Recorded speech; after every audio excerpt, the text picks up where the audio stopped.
రై, మర్యాదగా నిజం చెప్పు. నా మెళ్ళో తాళి కట్టి నా గొంతెందుకు కోసం నా జీవితం అన్యాయం చేశావు. నేను నీకేం పాపం చేశానని నా మెళ్ళో తాళి కట్టావు? చెప్పరా, చెప్పు చెప్పు. హలో, మీ అన్నయ్యకి నేనేం అన్యాయం చేశానని నా గొంతు కోశాడు. మీ అన్న నా పింకి మెడలో తాళి కట్టి తన జీవితాన్ని అన్యాయం చేశాడు. అప్పుడేమైంది నీ బుద్ధి? మీ అన్నయ్యకి సపోర్ట్ చేశావు కదా, అందుకే నా పింకి అనుభవిస్తున్న బాధ నువ్వు కూడా అనుభవించాలి. నేను పడే బాధ మీ అన్నయ్యకి అర్థం కావాలి. అందుకే నీ మెడలో తాళి కట్టాను.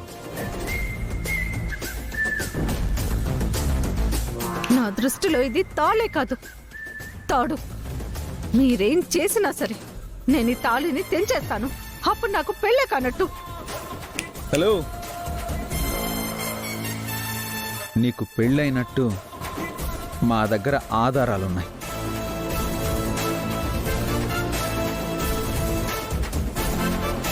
నా మెళ్ళో నువ్వు తాళి కట్టడం ఏంట్రా? నీకెంత ధైర్యం ఉంటే నా మెళ్ళోనే తాళి కడతావు?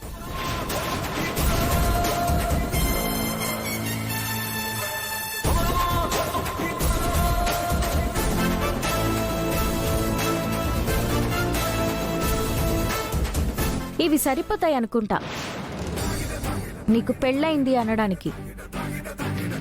ఆ తాళిని గాన్ని తెంచితే ఈ వీడియోస్ అన్నీ ఇప్పుడే మీడియాకి పంపిస్తాం. మీ కాళ్ళు పట్టుకుంటాను, ప్లీజ్ ఆ వీడియోని డిలీట్ చేయండి.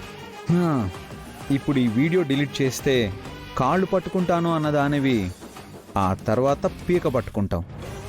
నీ సంగతి మాకు తెలుసు. నేను అలా ఏం చేయను. పోనీ నేనేం చేయాలో చెప్పండి ప్లీజ్. మీకు దండం పెడతాను ప్లీజ్. మా పింకీని అడ్డం పెట్టుకుని మీ అన్న మమ్మల్ని సాధించాలి అనుకున్నాడు. అందుకే నిన్ను అడ్డం పెట్టుకుని మా పింకీకి ఏం కాకుండా చూసుకుంటాం.